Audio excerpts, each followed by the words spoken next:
Hi කොහොමද මගේ යාළුවන්ට ඔයාලා ගොඩාරියක් සතුටින් ඉන්න කියලා මන් දන්නවා. ඒ සතුටත් අරගෙනම අපි යමු හිරිපොද වැස්සෙත් තෙමිලා ඉන්න. අනේ ආත්මී තිදස්ලගේ ගෙදර ගියේ ගොඩාරියක් ලොකු බලාපොරොත්තු හිතේ තියාගෙන. ආත්මිගේ තිදස්ගේ ඉදිරි ජීවිතේ මේ පුංචි දරුවවත් එක්ක ලස්සන ගමනක් හදාගන්න තමයි ආත්මිගේ හිතේ තියෙන එක්කම අදහස. ඒකට ආත්මිට තිදැස්ගේ අම්මගෙන් නම් කිසිම කැමැත්තක් නැහැ. ආත්මී තිදැස්ගේ අංකේ ඉල්ලුවේ තිදැස්ට කතා කරන්න ඕන නිසා. තිදැස්ට එයාගේ හිතේ තියෙන දුක කියන්න ඕන නිසා. තිදැස්ට ගොඩාරියක් දේවල් කියන්න තියෙන නිසා. ඒත් ඔයාට මොනාද කතා කරන්න දෙන්නේ. මගේ පුතාගේ ජීවිතය ඔයා විනාශ කරලා දැම්මා. ආයෙමත් මගේ පුතාගේ ජීවිතයට ඇවිත් එයාගේ ජීවිතේ විනාශ කරන්න එපා. තිදැස්ගේ අම්මා ටිකක් සැරෙන් තමයි කතා කළේ.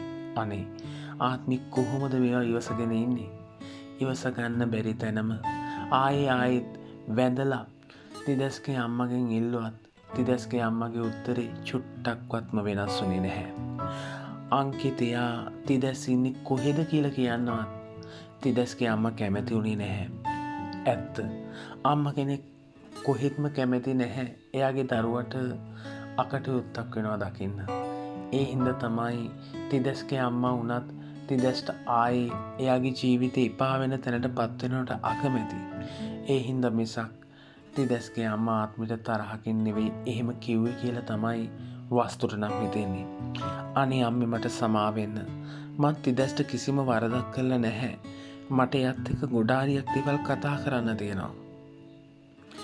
එහෙම ඉල්ලුවත් ඒ කිසි දෙයකට තිදැස්ගේ අම්මගෙන් උත්තර හම්බ වෙන්නේ නැහැ.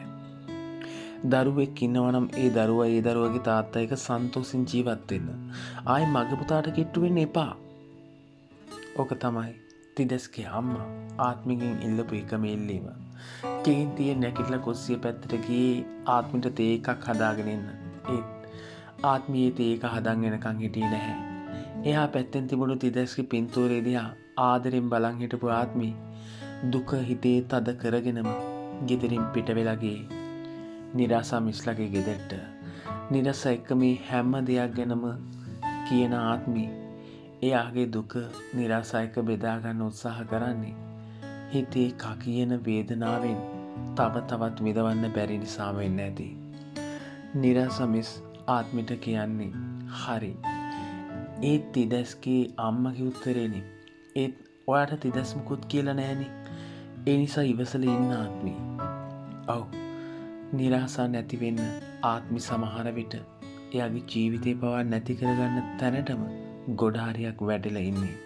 ඔය අතරේ කැම්පස් එකේ ආදරෙන් එහෙ මෙහෙ කෝලම් කර කර යන ටියා ගෙවින් දෙන්න දකින චාරුට ඉවසගෙන ඉන්න බැරි තරම් කේන්තියක්, තරහවක්, වෛරයක් තමයි හිතේ ඇති වෙන්නේ. චාරුට ඕනි ගෙවින්න.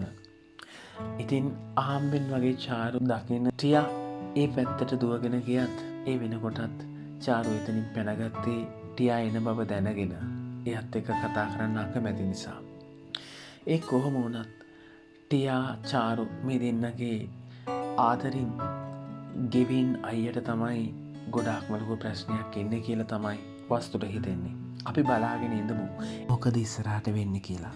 වස්තුමාව සබස්ක්‍රයිබ් කරලා බෙල් නොටිෆිකේෂන් එකත් ඔන් කරොත් ඔයාට හැමදේම හැමෝටම කලින් ඔයාලඟට ගෙන්න ගන්න පුළුවන්. ගිහින් එන්නම් මම වගේ ආදරණීය වස්තු.